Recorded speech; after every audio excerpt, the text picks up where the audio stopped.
তুমি আমাকে ক্ষমা করো পিতা, তুমি আমাকে ক্ষমা করো। কি সিংহাসন কেনে কেটে উঠলো পিতা, তুমি আর আমাকে অভিশাপ দিও না, অভিশাপ দিও না। আমি এই মুহূর্তে রাজ্য ছেড়ে ওই অন্য রাজ্যেই চলে যাব। তবে যাবার বেলায় জাহানারার সঙ্গে সাক্ষাৎ করলাম। জাহানারা জাহানারা, না না, জাহানারাকে আর ডাকবো না। সে যে বললো হয়তো আমার আর যাওয়া হবে না। সুখে থাকো বন্ধুগণ, সুখে থাকো নিরাজপুরের প্রজাগণ।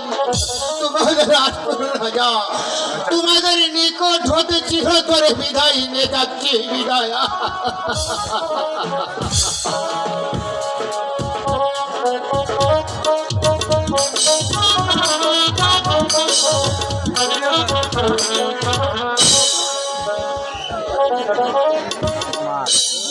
অন্ধকারে ছেয়ে আছে নীলমল আকাশ, চারিদিকে নীরব নিস্তব্ধ, কোনো দিকে কোনো মানুষের কুলহ নেই। দেখি সিংহাসনে ভাবে শূন্য পড়ে আছে কেন? শূন্য সিংহাসনে রাজ মুকুট পড়ে আছে কেন? তবে কি যাহা পারা একটি মাত্র, শুধু একটি মাত্র সন্তানের জন্য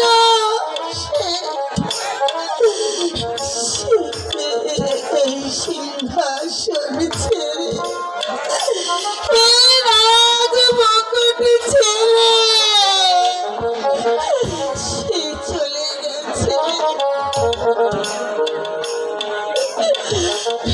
মেহেরবানি খোদা, কতই না পাশালি আমি একটি সন্তানের মা হতে পারলাম।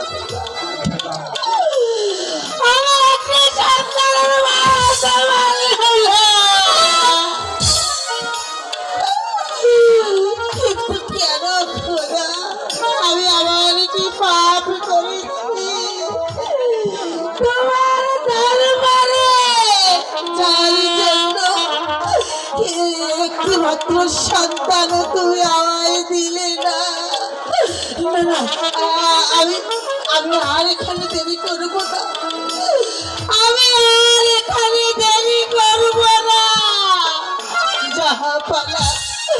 যাহা পালাই যখন পুত্রর অভাবে এই রাজ্য ছেড়ে, এই সিংহাসন ছেড়ে, এই রাজ মুকুট ছেড়ে চলে গেছে, তখন আমি আর এখানে থাকতে চাই না।